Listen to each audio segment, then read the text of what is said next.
نحمد الله العظيم نصلي ونسلم على رسوله الكريم أما بعد الحمد لله இன்று நாம் பார்க்க இருக்கிற அந்த ஹதீஸுக்கு முன்பு நான் ஆலிமுடைய சிறப்பு சம்பந்தப்பட்ட ஒரு ஹதீஸை பேசுகிற பொழுது ஒரு சம்பவத்தை சொல்லியிருந்தேன். அது அப்படியே பாதியிலேயே நிற்கிதுன்னு சொல்லிட்டு நிறைய பேர் கேட்டாங்க. இது ஆன்லைனில் பார்க்குறவங்களும் கேட்டாங்க, வீட்லேயும் கூட கேட்டாங்க நிறைய இடத்துல. ஸோ அதை நம்ம தொடர்ந்து பேசிட்டு அதுக்கப்புறம் நம்ம இன்னைக்கு பார்க்குற ஹதீஸை பார்க்கலாம் அப்படின்னு சொல்லிட்டு ஒரு தொடர்ச்சியாக நம்ம அன்னைக்கு அந்த ஆலிம் சம்பந்தப்பட்ட ஒரு ஹதீஸ் பார்த்தோம் இல்லையா? என்ன ஹதீஸ் பார்த்தோம்? ஞாபகத்தில் இருக்கா? என்ன ஹதீஸ்?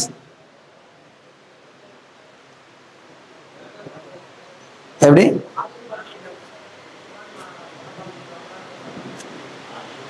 ஆலிம் சம்பந்தப்பட்ட ஒரு செய்தியை பார்க்கிற பொழுது முன்றைய காலத்திலே ஆலிம்கள் எப்படி வாழ்ந்திருக்கிறார்கள் என்பது சம்பந்தமான ஒரு விழிப்புணர்வு ஒரு செய்தியை நம்ம பார்த்தோம். அதுல ஒரு 3 ஆலிம்களுடைய வரலாறுகளை ஒரு வரலாற்றுல இப்படி சொல்லுவாங்க. தொடர்ந்து நம்ம இந்த 3 ஆலிம்களும் ஒரு அரசருடைய சபையிலே அமைச்சர்களாக இருக்கிற அந்த வேளையில் அவர்களுடைய அந்த நேர்த்தியான சிந்தனை ஒரு இடத்துல அவர்கள் கடந்து போகிற பொழுது அவர்கள் எந்த அளவிற்கு அந்த விஷயத்தை உள்வாங்கி மனதிலே பதிய வைத்து வெளிப்படுத்தினார்கள் என்கிற அந்த ஆற்றலை நம்ம பார்த்தோம். அப்ப அந்த மன்னரே ஆச்சரியப்படுகிற அளவிற்கு என்னுடைய இந்த சபையில என்னுடைய அமைச்சர்களுக்கு இவ்வளவு பெரிய ஆற்றல் இருக்கிறதா என்று ஒரு ஆச்சரியம். நம்ம அந்த ஒட்டகத்துடைய செய்தி பார்த்தோம் இல்லையா? இந்த மன்னர் கண்ணாலேயே பார்க்காத ஒரு செய்தியை இந்த 3 ஆலிம்களும் வழியில் கடந்து வந்ததை பார்த்து சொல்லி அந்த உண்மை சம்பவம் அவர்களுக்கு பெரிய ஆச்சரியத்தை ஏற்படுத்தியது. அதனால மன்னர் என்ன செஞ்சாரு? கடைசியா அவங்களுக்கு ஒரு விருந்து ஏற்பாடு பண்ணார். இவ்வளவு அற்புதமான ஒரு அமைச்சர்கள் நம்முடைய சபையில் இருக்கிறாங்களேன்னு சொல்லிட்டு. அப்ப விருந்தில் அமர்ந்திருக்கிறாங்க. விருந்தில் அமர்ந்திருக்கும் போது இப்ப மாதிரி நிறைய உணவுகள் அங்க விருந்து பழக்கத்துல கிடையாது. குறிப்பிட்ட சில உணவுகள் மட்டும் தான் வைப்பாங்க. ஒரு உணவு ஒரு பானம் அப்படிதான். அப்ப ஒரு கறி துண்டும் குடிக்கிறதுக்கு ஒரு குடிர்பானமும் அங்க வைக்கப்பட்டிருக்கு. 3 ஆலிம்களும் உட்கார்ந்து இருக்கிறாங்க. மன்னருக்கு சந்தேகம் இவங்க மேல, இவங்க எப்படி இவ்வளவு துல்லியமாக அதை சொல்லுகிறார்கள் என்பதற்காக அவங்களை விருந்துக்கு உட்கார வச்சுட்டு மன்னர் என்ன செய்யறாரு? அந்த வீட்டுடைய அந்த அரண்மனையுடைய ஜன்னல்ல இருந்து எட்டி பார்த்துட்டு இருக்காரு, என்ன செய்யறாங்கன்னு பார்ப்போம்னு சொல்லிட்டு. இவர் எட்டி பார்க்கறத இந்த ஆலிம்கள் பார்த்துட்டு உள்ள வர சொல்லிடுறாங்க. இவரும் உள்ள உட்கார்ந்துறாரு, மன்னரும் கூட உட்கார்ந்து இருக்கிறாரு. அப்ப சாப்பிடும் போது ஒரு ஆலிம் என்ன செய்யறாங்க? அந்த கறி துண்டை எடுத்து இப்படி பார்த்துட்டு, எந்த ஆட்டுடைய கறி? இந்த ஆடு முறையாக தன் தாய்ப்பால் குடித்த ஆடு மாதிரி தெரியலையே, இது நாய்ப்பால் குடித்து வளர்ந்த ஆடை போல தெரிகிறது. ஒரு ஆட்டுக்கறியை எடுத்து பார்த்துட்டு, இந்த ஆடு தாய்ப்பாலை குடிக்காமல் நாய்ப்பாலை குடித்த ஒரு ஆடாக இருக்கிறது என்று சொல்லிவிட்டு சாப்பிடாம வச்சிடுறாரு. அடுத்து 2வது ஆலிம் அந்த ஜூஸ் எடுத்து குடிக்கும் போது, இந்த ஜூஸ் இது போடப்பட்ட பழம் இருக்கிறத, இது கபுர்ஸ்தான்ல முளைச்ச ஒரு பழத்திலிருந்து பறிச்சு போடப்பட்டிருக்குது, இது எனக்கு வேண்டாம்னு சொல்லிட்டு குடிக்காம வச்சிடுறாரு. இன்னொரு ஆலிம் ரொம்ப நேரமா அந்த மன்னரையே பார்த்துட்டு இருந்துட்டு இப்படி சொன்னாராம், நீங்க உங்களுடைய தந்தைக்கே பிறக்கல, நீங்க போர்படை தளபதிக்கு தான் பிறந்தீங்க அப்படின்னு சொன்னோன்னா மன்னருக்கு கடுமையான கோபம் வந்துடும். இருந்தாலும் இவங்க விஷயத்துல கோவப்பட முடியல. ஏன்னா இவங்க எது சொன்னாலும் அறிவு சார்ந்து நேர்த்தியாக பேசக்கூடிய ஒரு ஆற்றல் இவங்கள்ட்ட இருக்கு அப்படிங்கிறதுனால மன்னரால கோவப்பட முடியல. உடனே கறி வாங்கினவரை கூப்பிடுறாங்க. கறி வாங்கினவரை கூப்பிட்டு, இவங்க இந்த ஆடு தாய்ப்பால் குடிக்கல நாய்ப்பால் குடிச்ச ஆடுன்னு சொல்றாங்களே, அது உண்மையான்னு கேட்குறாங்க. உடனே அந்த கறி கொண்டு வந்தவரும் சொன்னாரு, ஆமா எங்கேயுமே ஆடு கிடைக்கல, ஒருத்தர் மட்டும் வச்சிருந்தாரு, அவர் நாய் பண்ணையில வளர்த்த ஒரு ஆடை கொடுத்தாரு, மேபி அது நாய்ப்பாலை குடிச்சிருக்க வாய்ப்பு இருக்குது, அவர் சொல்றது உண்மைதான் ஒத்துப்பாரு.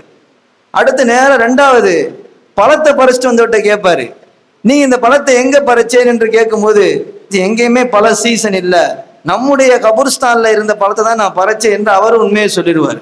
அப்புறம் நேரா இவர் கத்தி எடுத்துட்டு அவங்க அம்மாட்ட போயிட்டு, உண்மையை சொல்லு, நான் யாருக்கு பிறந்தேன் என்று கேட்கும்போது அந்த அம்மாவும் ஒரு வழி இல்லாம உண்மையை சொல்லும், நீ உன் அத்தாவுக்கு பிறக்கல, அரசருக்கு பிறக்கல, நீ போர்படி தளபதிக்கு தான் பிறந்த, இந்த உண்மை உங்க அத்தாக்கே தெரியாத, உனக்கு எப்படி தெரியும் அப்படின்னு அந்த அம்மா கேட்ட உடனே ஒரு நேரம் அந்த ஆலிம்கள்ட்ட இவ்வளவு துல்லியமாக நேர்த்தியாக நீங்கள் இந்த பதிலை எப்படி சொன்னீங்கன்னு கேட்கும்போது அதுல ஒருத்தர் சொன்னாரு, நான் ஆட்டுடைய அந்த கறியை பார்த்த உடனேயே அந்த ஆடு தாய்ப்பாலை குடிக்கல, நாய்ப்பாலை தான் குடிச்சிச்சுன்னு எப்படி நான் சொன்னேன் அப்படின்னா, பொதுவாகவே அல்லாஹு தஆலா மனிதனை நம்ம சாப்பிடக்கூடிய விலங்குகள் இருக்கு இல்லையா, அது ரெண்டு வகையா படைச்சிருக்கலாம்.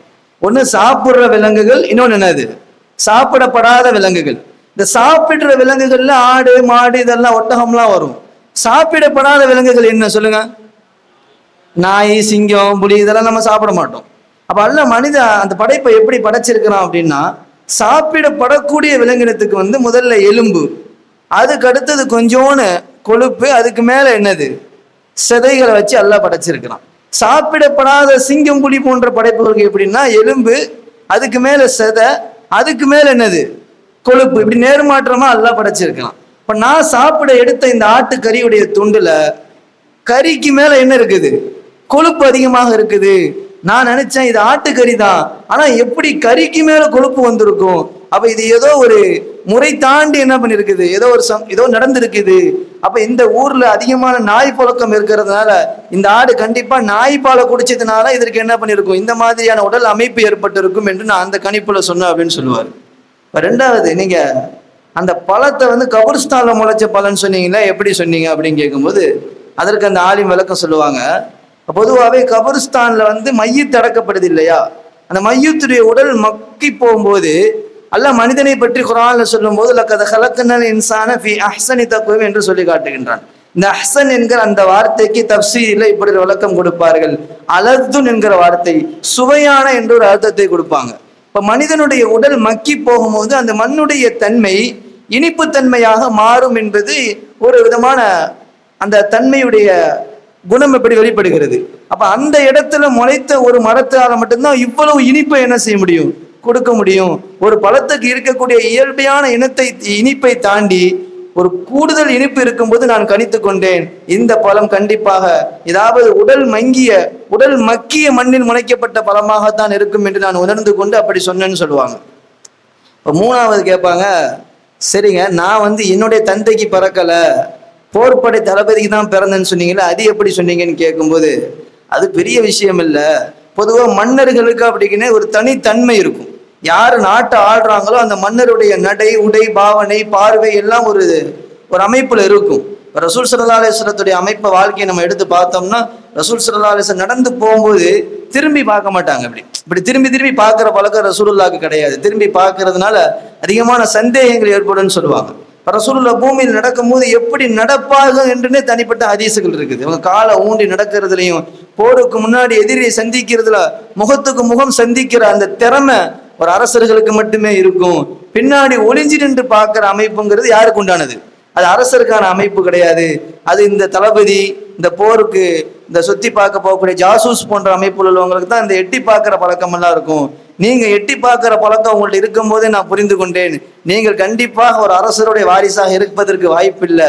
நீங்க வந்து ஒரு போர்ப்படை தளபதிக்கான வாரிசாக தான் இருப்பீங்க கணிப்புல சொன்னேன், அதுவும் உண்மையாகிவிட்டது என்று இவ்வளவு துல்லியமான பதில இந்த ஆலிம்கள் சொன்ன ஒரு வரலாற்றை நம்ம சில புக்குகள்ல எழுதி வச்சிருக்கிறாங்க. இப்ப நான் எதுக்கு இந்த சம்பவத்தை அன்னைக்கு சொன்னேன்னா, அந்த குர்ஆன் ஹதீஸுகளுடைய ஞானங்களை உள்வாங்கி சமூக பிரச்சனைகளுக்கான தீர்வை எவ்வளவு நேர்த்தியான முறையில் அந்த ஆலிம்கள் கையாண்டிருக்கிறார்கிற ஒரு படிப்பினைக்காக அந்த செய்தியை சொன்னேன்.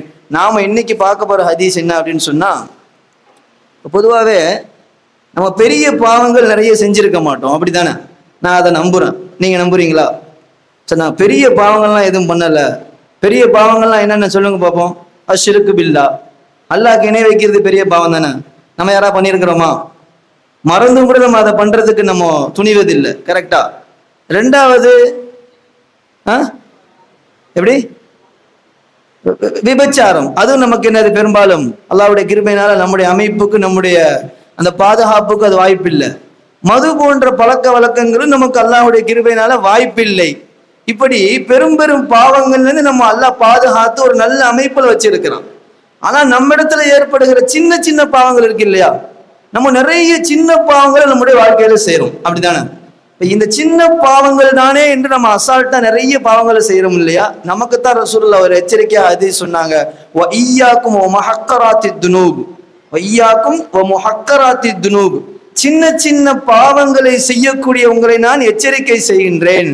فإنما مثل محقرات الذنوب كمثل قوم نزلوا في بطن واد فجاء داب عود حتى علجوا حبستهم فإن محقرات الذنوب. ரசூலுல்லாஹ் சொன்ன ஹதீஸை கவனிங்க. சின்ன சின்னமா நீங்க பாவம் செய்யக்கூடிய இருக்க உங்களுக்கு உதாரணம் சொன்னாங்க. ஒரு கூட்டத்தை போல கமசலி கௌமின், ஒரு கூட்டம் நஸலு ஃபி பத்னி வாதின், ஒரு கூட்டம் ஒரு பள்ளத்தாக்குல இறங்கி அங்க இருக்கிறாங்க. அவங்க சமைக்கிறதுக்காக வேண்டி அவங்க விறகு தேடுறாங்க. எங்கேயுமே விறகு கிடைக்கல. ஒவ்வொரு ஆளா கொஞ்சம் கொஞ்சம் விறகா கொண்டு இப்ப ஜா அபி ஓதின் கொஞ்சம் கொஞ்சம் விறகா கொண்டுட்டு மொத்தமா ஒரு விறகு குவியலை சேர்த்து ஹத்தா அல்லஜு ஹுபுசத்துகும், அவங்க நெருப்பு மூட்டி அங்கே சமைத்தார்களே, இந்த கூட்டத்தை போல நமக்கு உதாரணம் சொன்னாங்க. நம்முடைய சின்ன சின்ன பாவங்கள் துனூபி, நாம செய்யக்கூடிய சின்ன சின்ன பாவங்கள் என்பது மத்தா யூஹதிபிகா சாஹிபுஹா துஹ்லிகுஹு, அது மொத்தமாக சேருகிற பொழுது அது நம்மளை அழித்துவிடும் என்று ரசூலுல்லாஹ் சொன்னாங்க. அப்ப நாம செய்யற சின்ன சின்ன பாவங்கள், நாம எப்ப ஒரு பாவத்தை சின்ன பாவம் நினைக்கிறோமோ